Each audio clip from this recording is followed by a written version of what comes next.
Welcome, everybody, to the first Nerding Out with Nick Bottaford show of 2022. I am Nick Bottaford of the NerdBall fantasy football squad. We're going to be getting into more in-depth pieces in a little while, more in-depth podcasts in a while in the coming weeks, looking at divisions, looking at teams, favorite tiers, all that kind of stuff. But right now we're going to do top-down looks at positional rankings and tiers, starting with the quarterback position.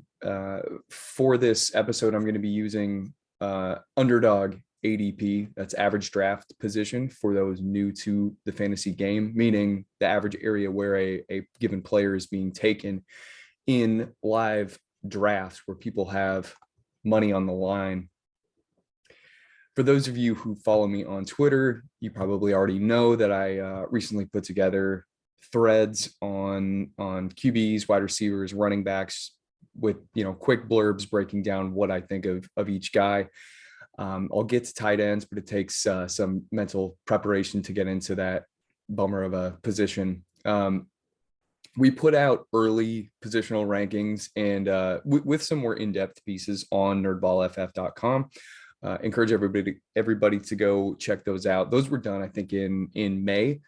So some of it is a little out of date, but a lot of it, it's off season. We haven't had a ton of needle moving news. So most of it is still relevant. And I encourage everybody to go take a peek at that. But kicking things off with the quarterback position here, for a long time, it paid dividends to draft QBs late.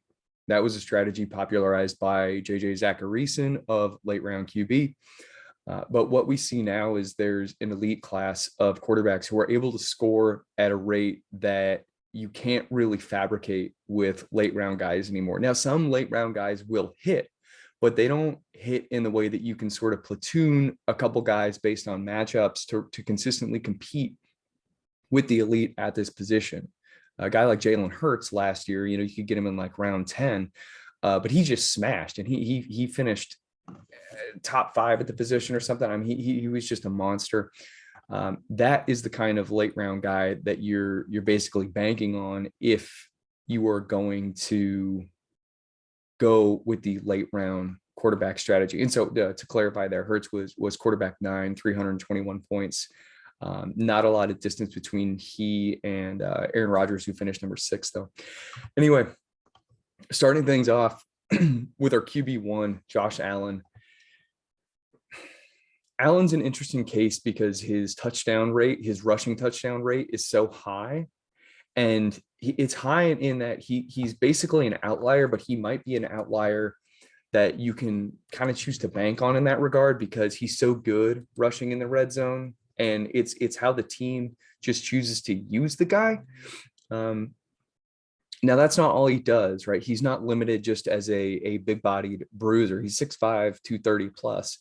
But with the play calling changes that Sean McDermott and Ryan Daboll made after his bumpy rookie season, they've put him in position to succeed as a passer, both short-term, long-term. The guy, he's thrown for over 4,400 yards last 2 seasons, 37 and 36 touchdowns, 10 and 15 interceptions last 2 years. He's the real deal. He's here to stay. And I know some folks had a tough time accepting that right before his breakout.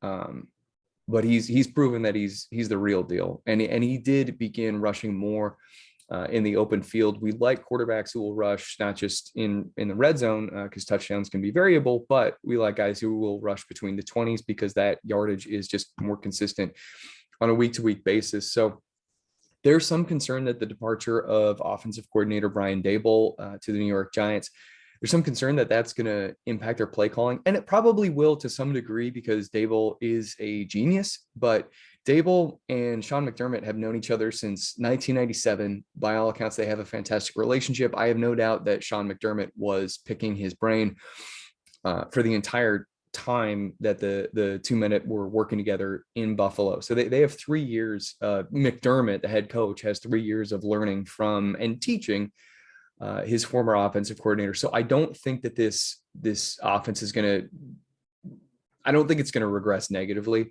They also promoted in-house. They promoted, I think it was their quarterbacks coach to offensive coordinator. So the guy who was basically walking around with Josh Allen all day for the last couple of years. I think they're going to be fine.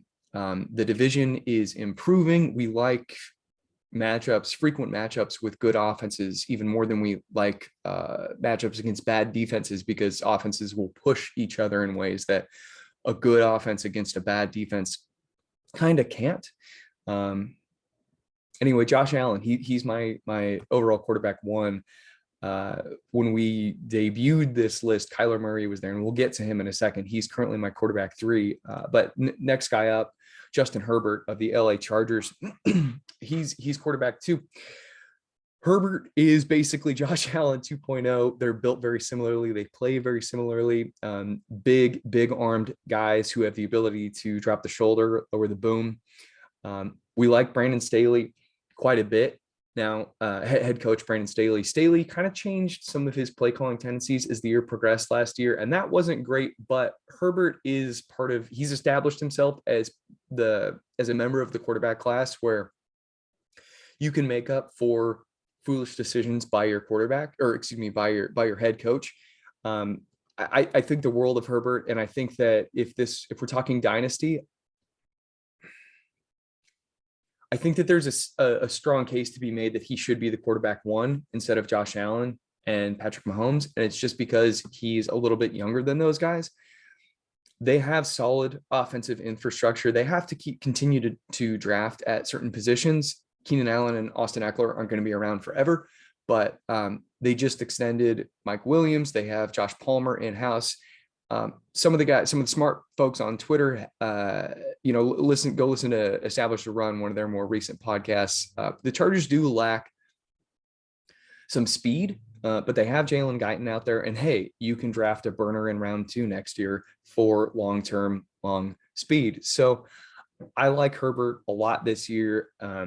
That AFC West conference only got better with the addition of Russell Wilson. They're going to be in shootouts. I mean, it's kind of an absurd division. He's going to play against Patrick Mahomes twice, Russell Wilson twice, and Derek Carr, who's now playing with Devontae Adams twice. That's about as shootout of a schedule as you could ever ask for.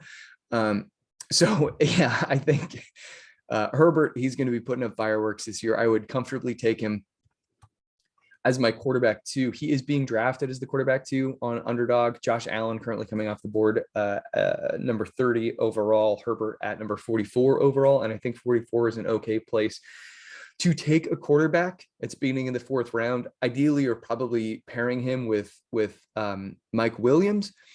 But even if you can't, Herbert doesn't quite have the dominant number 1 receiver that some of these guys do that we will like to pair our quarterbacks with. Hayden Winks has done awesome research on best ball advance rates on Underdog. And it's really the quarterback, the wide receiver 1, and the tight end 1. Those are the guys that you want to be stacking. So like with Josh Allen, that's Stephon Diggs, pretty clear. Herbert, it's probably Mike Williams, but Keenan Allen has caught 100 passes or more every year since 2017. So, there's still a case to be made that Keenan is the top guy there. We'll continue to talk stacks as we go down this list here. So speaking of, in my rankings, the next guy is Kyler Murray. And I think Dwayne McFarland of PFF says this really well. Of all quarterbacks, Kyler Murray is probably the guy who's the best bet to throw for 5,000 yards and rush for 1,000 yards. Now, if we're trying to stack him, the question becomes, do we look at DeAndre Hopkins, who is suspended for the first 6 games of the year due to a performance-enhancing drug positive test? Or do we look at Marquise Brown, who the Cardinals acquired this offseason via trade? Marquise Brown obviously was catching passes from Kyler Murray. I think it was through 1 prolific season at Oklahoma in college. Hollywood should start the year as the number 1 guy there, and I think stacking him is fine. I understand if you want to target Hopkins later in the draft instead, just depending on ADP. But Kyler, he's another guy who, if you want to make the case that he should be the overall quarterback one, I think that's a fine case to make. He was my quarterback one a month ago when this list came out, and his current ADP is much more palatable than the other guys that we just discussed. It's 61.6. So that's first or second pick, I guess. Picks 1 through 3, let's say, of the 5th round. And he's coming off the board as the quarterback number 5. So that I think that if he is your guy that you want to target, that's very reasonable to me. Quarterback 4 on my list is Lamar Jackson. So Lamar, he can probably outrush Kyler Murray. He might be the guy that you actually want to bank on as the guy who can outrush Kyler Murray, but is he going to outthrow Murray? I don't think so. He's probably more so a candidate to maybe hit like 3,800 passing yards and 1,200 rushing yards, which is still phenomenal, right? It's not like I'm not knocking the guy. And things are going to get interesting with this team. So they have J.K. Dobbins starting running back. He's probably going to start the year on the physically unable to perform list, the PUP list, which means he's out for a minimum of 4 games. Gus Edwards might also start on the PUP list, but Edwards tore his ACL in September, so he's going to be 12 months removed. 12 months is more than enough time to come back from an isolated ACL tear. Injury rates for ACL, re-injury rates for ACL aren't any different between 9 months and 12 months removed. Now, I don't recall when the surgery was, so that's something to look up. So maybe Edwards is actually closer to 11 months, but that's fine. 11 months is the standard return date between the 11-month mark and the 12-month mark, although some people do try to come back before that. But yeah, I think it's reasonable to expect the Ravens to enter the season without their starting running back and without Marquise Brown, who was their number 1 wide receiver last year. So Lamar is going to be asked to do more. I think that he'll funnel targets to Mark Andrews and Rashad Bateman, but undeniably he's going to rush, I think, more than he did last season, simply because Marquise Brown is gone for good and J.K. Dobbins will be starting the year on PUP. So with that in mind, Lamar Jackson currently coming off the board on Underdog as the quarterback 4 at pick 52.5. I think that's a fine place to take him. I would be more inclined to take him if you draft Mark Andrews in round 2, hopefully round 3. Looking at his ADP right now, yeah, it's at 17.6. So you got to take him in the 2nd round, which I think is fine. He led the position last year in targets. I think it was 156 targets. Kelsey will push him for that with the absence of Tyreek Hill, but the Kansas City, they beefed up their wide receiver core, and the Ravens didn't. So the targets have to go somewhere. I think Mark Andrews is going to be he'll probably be the number 1 target there. Maybe Rashad Bateman can overtake him. And I understand the Ravens threw the ball at a higher neutral pass rate, first half early down pass rate than they have previously, but the looks have to go somewhere. And I think Andrews is the guy. Anyway, that's for another show. I have Lamar Jackson as number 4. So this is my elite tier: Josh Allen, Justin Herbert, Kyler Murray, Lamar Jackson. Looking at tier number 2, I've got quarterbacks 5 through 11: Russell Wilson, Patrick Mahomes, Trey Lance, Jalen Hurts, Joe Burrow, Tom Brady, Dak Prescott. I think that Russell Wilson is a good bet to lead the NFL in passing yards this year. Denver Broncos' new head coach, Nathaniel Hackett, was offensive coordinator for the Green Bay Packers over the last 3 seasons. During that time, I believe they threw the ball on first half early downs. Actually, I've got it right here.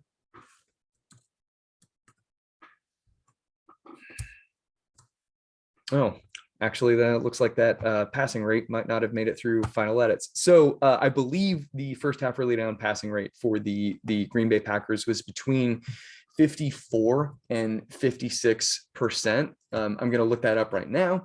But the Seattle Seahawks first half early down passing rate was like 51, 59, and then back down to 52, I think, over the last couple of years. So what we have with Nathaniel Hackett at head coach in Denver is a consistent emphasis on throwing the ball early on first half early downs. That's first and second down in the first half of games.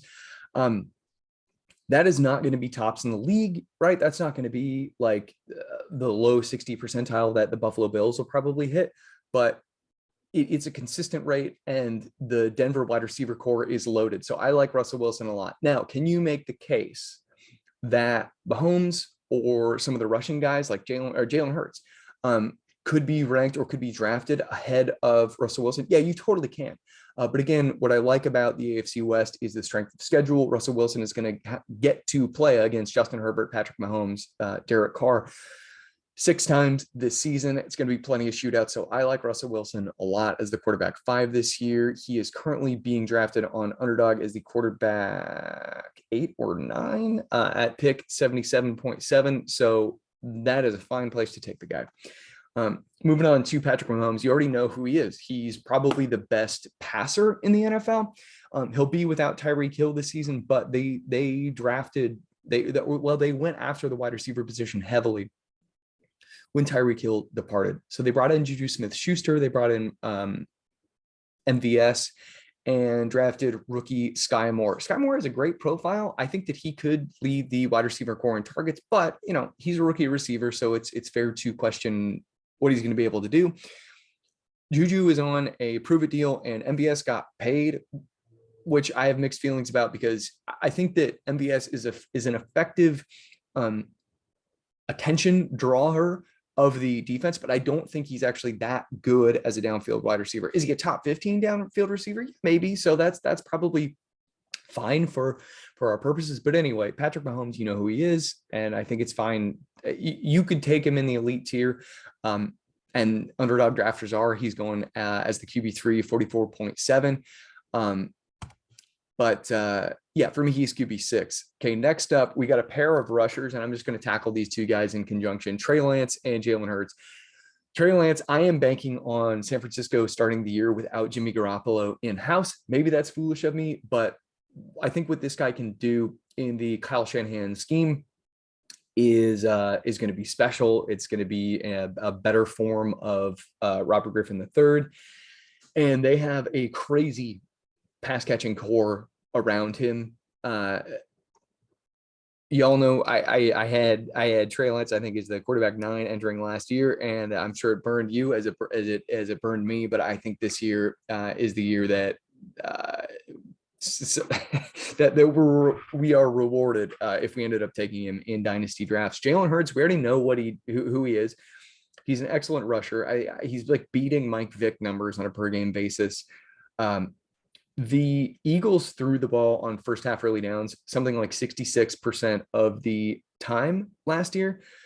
That was second in the league. Oh, excuse me. That for the first 6 weeks of the season. That was the second highest rate in the NFL. They drastically scaled that back, let him run the ball a ton. Philly wants to be a pass first team. They went out and they got AJ Brown for Hurts. Apparently they're best friends now. That's great.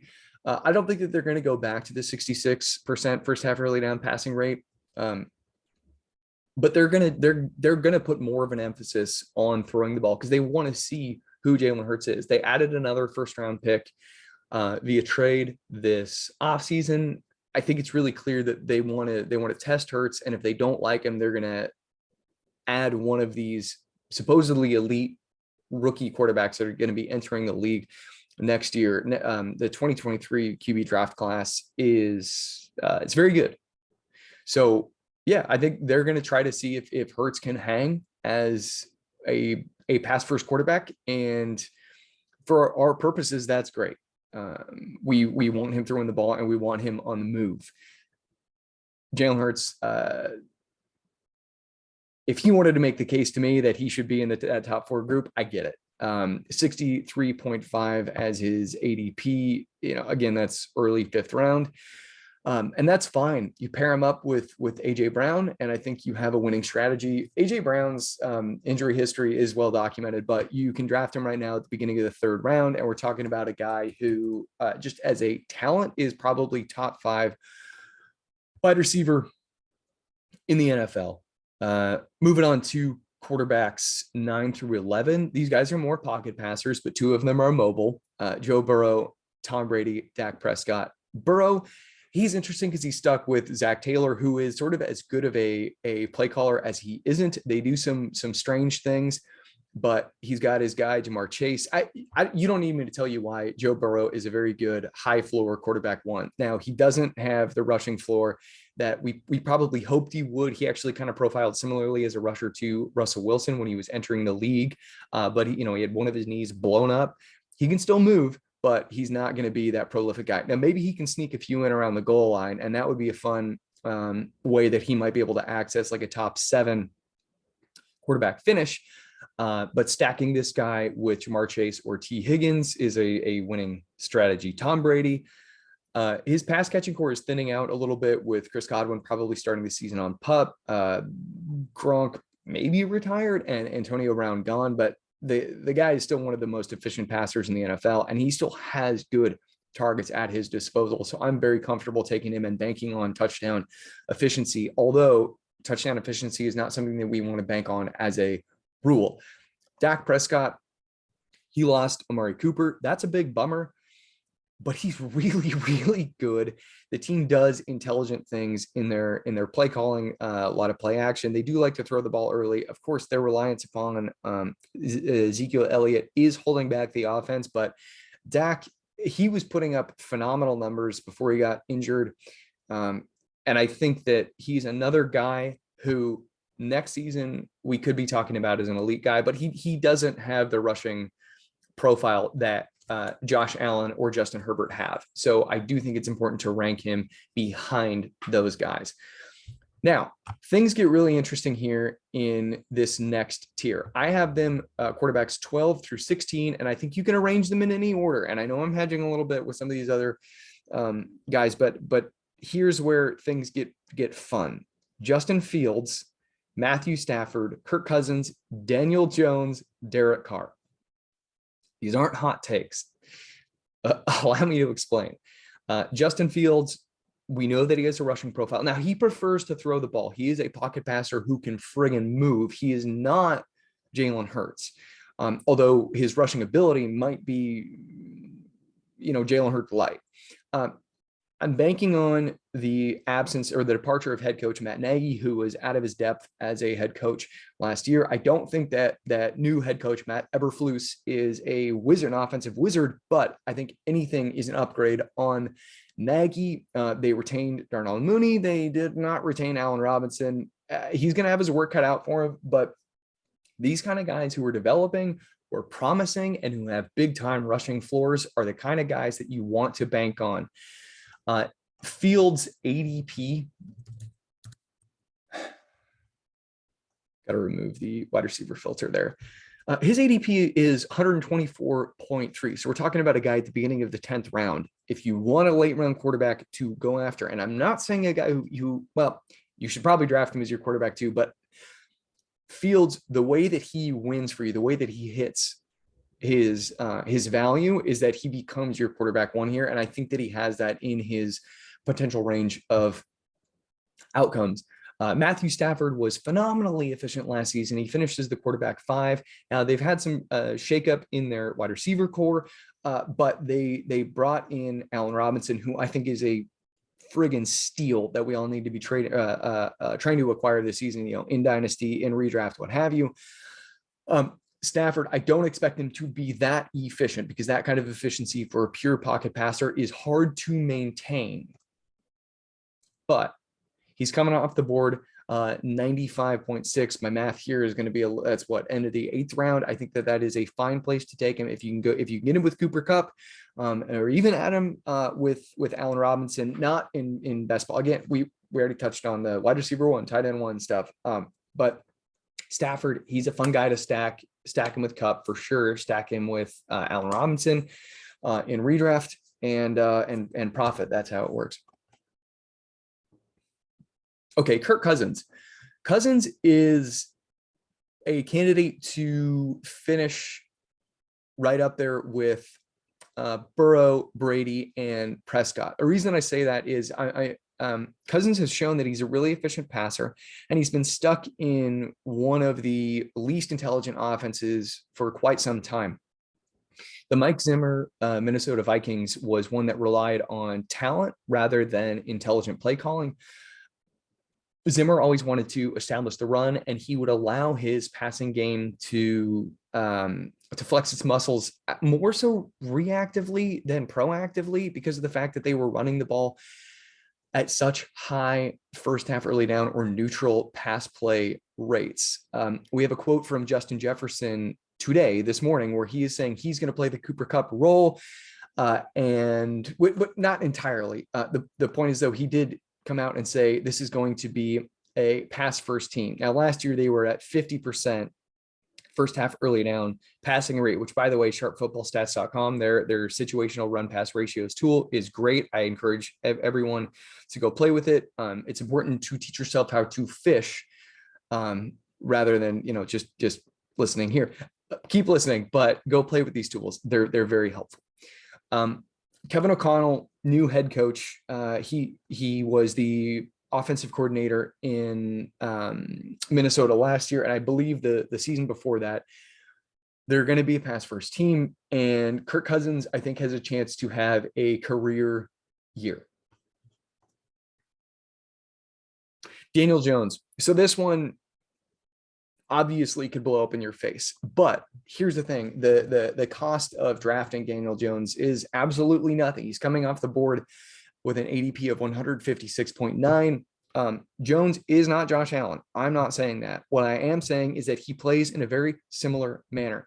Big guy, big arm, plays on the move. Now, what did Brian Daboll learn when coaching Josh Allen over the last 4 years? He learned that receivers who separate are better for inaccurate quarterbacks than big jump ball receivers. What do the New York Giants have? They have Kadarius Toney.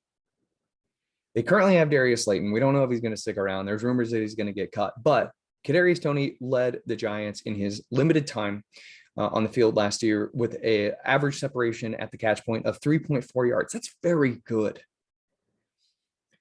Kenny Golladay is the presumed number one. He's not my guy. I don't think that he's going to be number one guy there. Now they also drafted Wan'Dale Robinson, who is a solid separator. He's very small, but I think that he could meaningfully contribute. Sterling Shepard, we don't know how he's going to come back from the Achilles rupture, but Saquon Barkley, I think he can recapture his greatness and be a weapon out of the backfield. The point is, I think that Daniel Jones has a lightweight Josh Allen type of finish within his potential range of outcomes. Again, I've got him as quarterback 15, so I'm not saying take him as your primary guy, but in best ball, in redraft, if you are able to create a Kadarius Toney, Daniel Jones stack late in your draft, do it. This is the kind of upside that we want to target as we are moving through our drafts. Quarterback 16, Derek Carr. This one's pretty simple. He's got potentially an upgrade in play calling with Josh McDaniels at the helm. Devontae Adams is in-house. Darren Waller, Hunter Renfrow. That's a phenomenal pass catching group. Carr has already shown that he can be a really efficient quarterback, and I think that adding his college buddy, his college playmaker in Devontae Adams, I think that that's only going to pay dividends. Looking at the next tier, 17 through 21, Jared Goff, Aaron Rodgers, Mac Jones, Tua Tagovailoa. Okay, Jared Goff, what do we have here? He's a guy who lacks ceiling, but he's a very efficient passer, and they added a phenomenal pass catcher in Jamison Williams. We had Amon-Ra St. Brown break out late last season. I think it was the last 6 weeks of the regular season is when ARSB kind of rocked the house. I think it is fair to wonder if this was a one-hit wonder, but I don't think that it was. Sorry guys, I'm pulling up his yards per out run. So ARSB, Christmas. On 21 targets between weeks 13 through 18, he had a yards per route run mark of 3.38. Now, that will go down. Okay, he's not going to hold that, but something that we need to understand here is that going over 2 yards per route run is phenomenal. 3.38 for a decent, it's like a third of the season. That's a big deal. That's a hard thing to do as a fluke, especially on decent volume. We're not talking about 10 targets, 21. It's an okay sample size. Moving over to targets per route run, which I should have actually mentioned with Kadarius Toney. So I'll circle back to that. But ARSB, 22% targets per route run. That's a very solid number. It's not elite, but that's a very solid number. Men who are in his company in that area, he's sandwiched between Darnell Mooney and Chris Godwin. So that's the type of profile that we're talking about here. Circling back to Kadarius Toney really quickly, Kadarius Toney was at 27% targets per route run.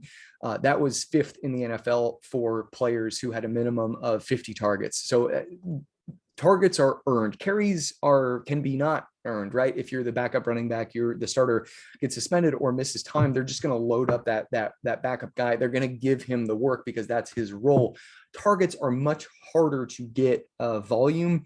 So anyway, we like both of these guys. The point is Jared Goff has guys around him who appear to be real deal playmakers. Now, I know TJ Hawkinson has not been the guy that we all hoped that he would be, but he's still an above average pass catching tight end. DJ Chark can contribute. Quintez Cephas can contribute. Josh Reynolds can contribute. And DeAndre Swift can contribute. Even Jamal Williams can contribute. Now, again, I don't think that Jared Goff has a top 12 finish in his potential range of outcomes, but I think that he can be a guy who can blow up in the right matchup. And if you're in a 2-quarterback league, a dynasty league, for me, I targeted Jared Goff this offseason, and I feel very good about having that as my Superflex starter. Aaron Rodgers, this receiving core is just in shambles. We're without Devontae Adams. We're asking Allen Lazard, I guess, to be the number 1 guy. Pete is high on him. I am not. He does not have the underlying metrics. He's never done it. And I encourage everybody to go read Dwayne McFarland's recent How to Spot a Breakout Wide Receiver piece. It is phenomenal. Even if you're not a PFF subscriber, you can still get access to a lot of the data that tells us the predictive benchmarks, and you can go do the homework yourself. Allen Lazard doesn't really qualify in any of the preceding or the necessary prerequisites to be a successful NFL big time wide receiver. So can either the rookies Christian Watson or Romeo Doubs can they succeed? Yeah, but they're rookies, and we have to temper expectations for rookies. And also, we're talking about a quarterback who's very moody, who likes to throw to the guys that he trusts, and he has totally phased people out when they don't earn his trust. That was a problem, with Marquez Valdes-Scantling. He didn't want to make sweet music, as Sigmund Bloom would say. He wanted to stick to his instructed routes. So Rodgers, the guy, he's still probably a top 8 passer in the NFL, but it's going to be hard for him to produce. Or to succeed. If he does succeed, it's going to be because he succeeds against the odds, not that the odds are in his favor. Pro tip, though, go draft Aaron Jones, because the splits when Devontae Adams is out of the lineup for Aaron Jones are phenomenally high. He kind of becomes the number 1 target in this offense. Mac Jones was an extremely efficient passer last year. They added speed. They added Tyquan Thornton. Thornton is kind of undersized. He's like 183 pounds, but he's 6'2". He ran a 4.37 or 4.3 something 40. Maybe it really was a 4.37. Anyway, the point is they needed someone who could stretch the field. They went out and they got that in Tyquan Thornton. They added Devontae Parker. I'm not going to bank on a lot from Devontae Parker, but he can stretch the field, which is going to help Mac Jones. Jones is a high floor quarterback too. He is not going to be a game breaker, but there could be some shootouts where he is good. I would have him in dynasty, especially in Superflex, and I would not feel negatively about adding him in a best ball format like underdog, and I pair him with Jacoby Myers or Hunter Henry. I'm just looking him up on Underdog now. His current ADP is 178.4. So if you want him, you can go get him. Tua Tagovailoa. I like Mike McDaniel, new head coach there. I like him a lot. And I like their previous head coach, but this is a fun scheme. This is the Shanahan scheme. This is get the ball in the hands of your playmakers around the line of scrimmage and let them do some of the work for you. Tua has a high floor, and depending on how good of a quarterback he is, he also has a really high ceiling. And we don't know how good he is yet. He's yet to show us this. But there are a couple things that I think are really interesting here. They added Tyreek Hill, who is, I think, on the downslope of his career. Now, that doesn't mean that he can't be a beast in this offense, but I do think that he's on the downslope. He might still be a top half receiver in the NFL, though, like just pure talent. Might still be a top 16 player instead of just like a top 3 player. That is going to help a guy like Tua.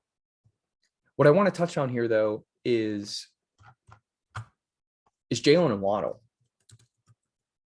Jalen Waddle quietly had a phenomenal season in 2021. He had 104 receptions, which placed him 8th in the NFL. That's outrageous for a rookie. Now, you might be wondering, Nick, how is he used? Was this just a product of the way that they treat him in the offense? And to some degree, yeah, to some degree it was. But what they did was last season, they started him as a slot receiver, and they had his average depth of target very close to the line of scrimmage. And they lined him up in the slot really quite frequently. Early in the year, he had 75%, 68, 80, 86. Okay, the first month of the season, lining up in the slot very, very frequently. And his average depth of target, I mean, at times it was kind of comical. Week 2 is 0.7. But by the end of the season, they had reduced his slot rate to roughly around 50%, 53, 52, 50, 61, 53. They started putting him on the perimeter more. They started sending him downfield more. And what we saw with Jalen Waddle is that he developed into a line of scrimmage weapon to potentially, if diminutive, X receiver in the NFL. What does that mean for this season? It means that we have 2 guys who can run under 4.4 40s. And I don't really like 40s, but when you can go under 4.4, that's phenomenal. We've got 2 guys there at Tua's disposal. They're going to be working in a scheme where they try to get the ball in these guys' hands and let them blaze downfield. I think that Tua is, of this group, perhaps the best bet to finish in the top 12. Now, I think it would be imprudent to rank him in the top 12. But this is the type of guy that we really want to put a chip on. So Tua, you can go get him with an ADP of 132. So that's around the, what is that, like 10, 11 turn. Waddle's ADP is high. Hill's ADP is high. I get that. If you get Waddle, though, I'd be looking to go add Tua in the 10th round. I think that would be prudent. Okay, moving on to the next tier of players, quarterbacks, 22 through 26. So this is where it gets a little bit unfun, and we don't have to spend too long on these guys, but I've got Mitchell Trubisky ranked. Sorry, everybody. I forgot Trevor Lawrence. So Lawrence is interesting. He's going to be with Doug Peterson, which is an upgrade on Urban Meyer, but it's not a huge upgrade. I mean, Peterson, I think he's a good NFL head coach. I don't think he's an elite NFL head coach, but Lawrence, given what was around him last season, he didn't have like a bad year. I mean, it could have been a dumpster fire, and I think he actually showed us that he belongs as an NFL starter. Now, is he an elite starter? That's yet to be shown. They paid Christian Kirk. He's going to get work. Marvin Jones, Zay Jones, Laquan Treadwell. Okay, wide receiver core. Evan Ingram, I think he can make some noise. They've also got Dan Arnold there as a backup at tight end. Travis Etienne, I think, is set to smash. I think that we'll get more into that, but I think the time that he's been able to rehab his Liz Frank injury is significant. I don't think we should treat it as a typical Liz Frank. So I think that Lawrence can be. I think he can be a reliable quarterback too, and I think that he'll have top 12 weeks. But I would not be looking to pair him. So this is where we're looking at like that late round quarterback strategy. I don't think that I would be looking to pair Lawrence with Tua because you're banking on being right twice. Now in Dynasty and Superflex, is that an okay duo? Yeah, it's probably a great one. But for redraft purposes, I think we're playing with fire a little bit too much there. And I like Mike Leone says this a lot. This is having to be right twice rather than knowing that you're right by drafting Joe Burrow. Does that make sense? Excuse me, guys. Sorry. So on to Mitchell Trubisky. So Trubisky's winning the quarterback one battle in Pittsburgh right now. I'm trying to clear my throat. Trubisky's winning the quarterback one battle right now in Pittsburgh. I do think that Kenny Pickett is going to get time under center this year, but Trubisky, he's going to start the season. He's got decent rushing ability. Matt Canada is a good offensive coordinator, despite what Ben Roethlisberger might want you to think. Do we think he can be prolific? This one's kind of tough because he's in a decent division. He's got a really good receiving core. I have him as a bench player in a Superflex Dynasty League, and I think that that's okay. I don't think he's going to be relevant by the end of 2022, but could he become a journeyman? Yeah, maybe. He's an okay late round dart throw. Now, what's more interesting, and this is a debate again for another podcast, is who will he drive with more, Deontay Johnson or Chase Claypool? I kind of think it might be Chase Claypool, but that's a discussion for another podcast. Quarterback 23, Carson Wentz of the Washington Commanders now. Hopefully the Washington Dan Snyderless team. Wentz has a cannon. He's got a really bad attitude. He has run himself out of town in a number of places. I think that his willingness to look downfield will jive well with Terry McLaurin. But if he doesn't like Terry McLaurin, then he might not throw to him. So it's a trapdoor floor situation. Next up, Davis Mills of the Houston Texans. Mills can basically be Mac Jones, if that makes sense. I think the infrastructure around him is shaky enough that we probably can't think of them neck and neck. But I think that Mills can continue to build on a solid rookie season. And I like Brandon Cooks a lot because there's not a lot of target competition there. So I'm not looking at Mills as a high ceiling quarterback two, but I think he could be reliable in the right format as a quarterback two, super flex, that kind of a thing. Ryan Tannehill, writing might be on the wall here. It's kind of interesting. I think he might be on the bench by the end of the season. The loss of AJ Brown is big. Stacking he and Austin Hooper could be okay in the right format, but Tannehill I don't think is going to be that prolific. His potential heir apparent is in house, but of course there are questions about Malik Willis's ability to play quarterback at the NFL level. The receiver core here is just strange, right? We have Robert Woods coming off ACL reconstruction. We have rookie Treylon Burks who has asthma and is apparently out of shape to the point that the coach wanted to say this is not asthma related. It's like work ethic. Now, is Treylon Burks talented? I think so. I think he is, but we don't know yet. So Tannehill, he's a quarterback 3 for me. Zach Wilson doesn't look like an NFL quarterback right now. Could he be? Yes. And is this wide receiver core stacked? Yeah, it really is. And so he's the type of guy who you should throw a dart at in Dynasty for sure. Redraft, probably. But he's a guy that I would only want to pair. Like, oh God, I hate to say this. It might be too risky to pair him with Trey Lance right now. If you're drafting right now, it might be too risky to pair him with Trey Lance or Jalen Hurts. Because Jimmy G could still be on the roster in San Francisco. I don't think he will be, but he could be. And that's too much risk to pair Zach Wilson with him. Jalen Hurts, they could give Gardner Minshew a run at the end of the season. So Zach Wilson is maybe a guy you pair with Mahomes, Wilson, that elite tier, or even Burrow, Brady, Prescott.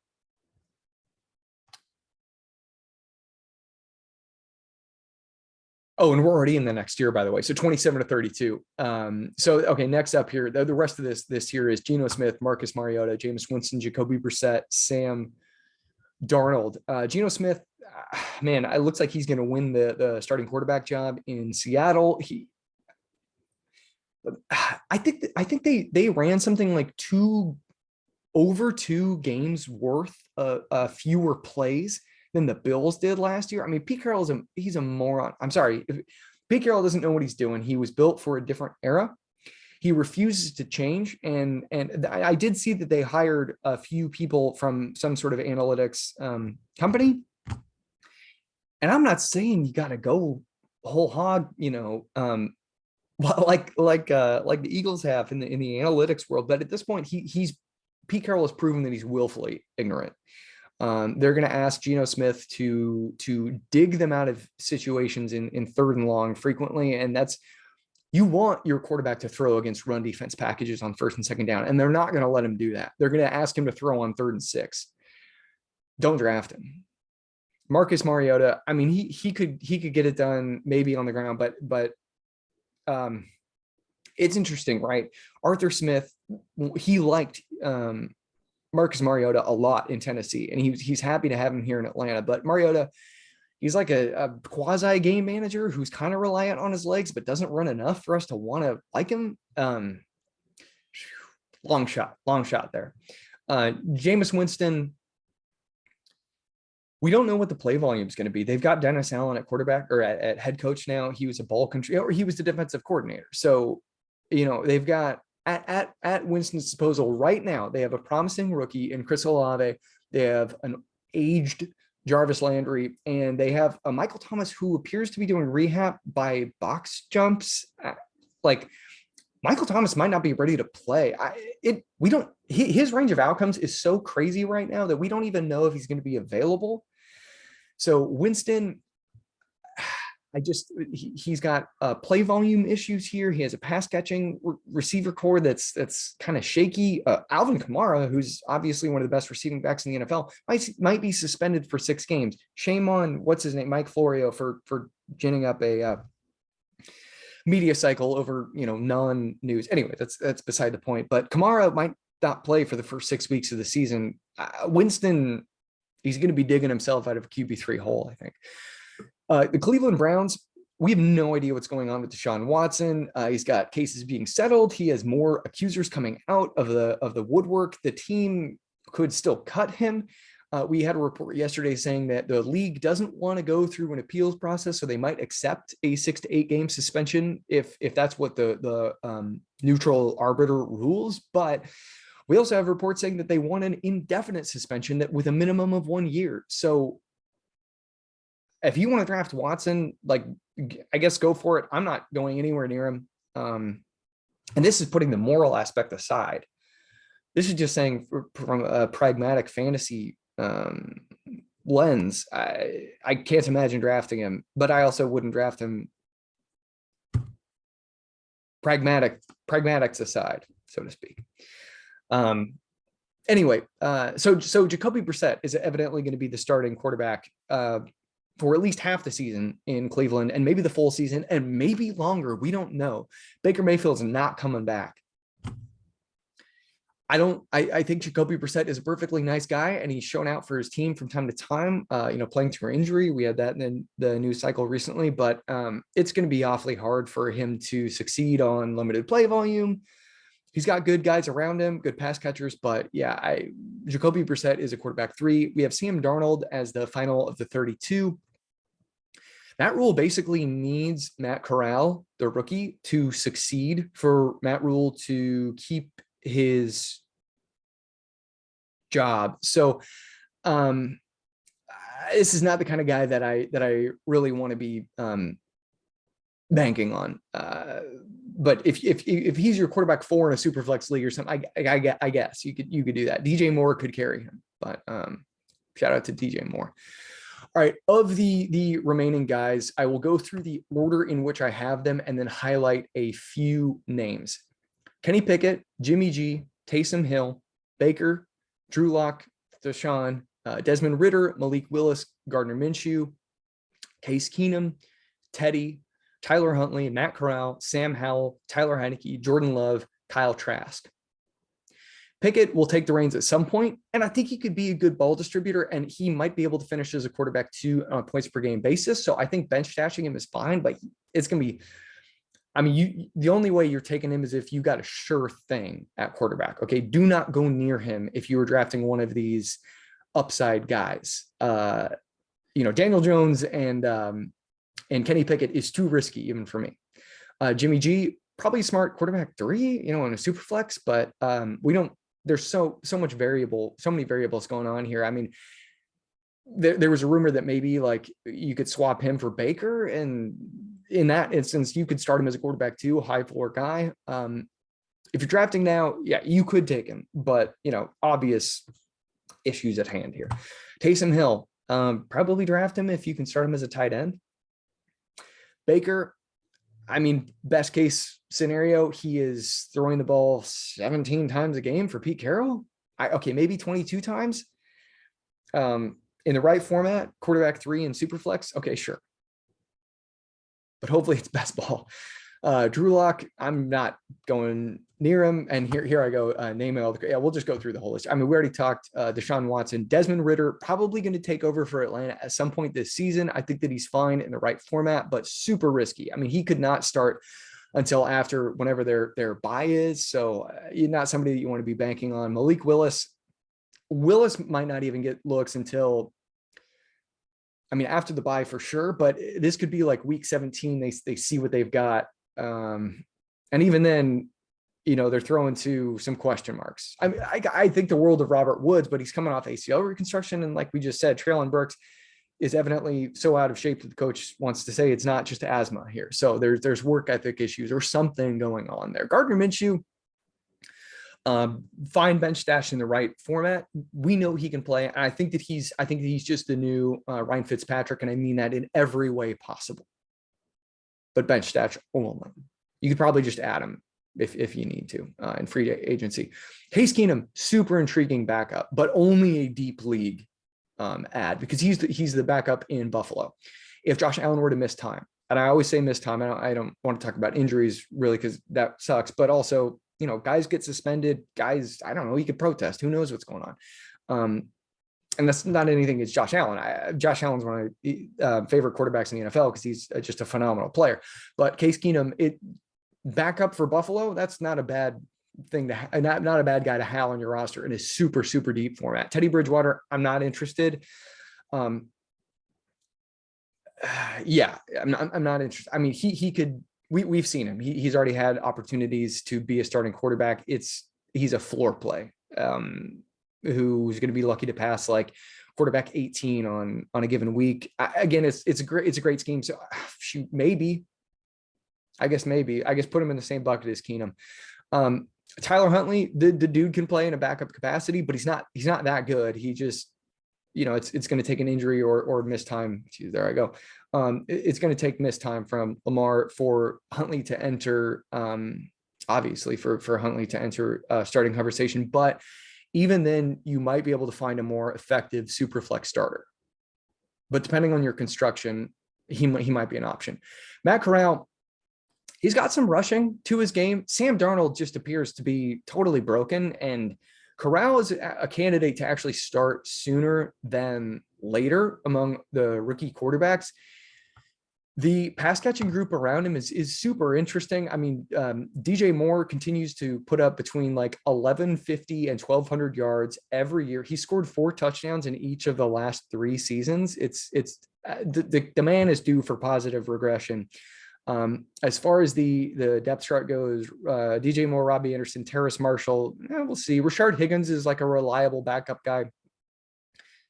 We don't want anything to do with the tight ends, but obviously Christian McCaffrey could still catch 100 passes. And I encourage everybody to go read Adam Hutchison's work from 4 for 4. It's in my running backs Twitter thread. Go look at him. McCaffrey can finish as the RB1, and Corral, 1, could have a rushing floor, and 2, he could be an efficient guy. I mean, like if Corral takes over as the starter, we're talking about him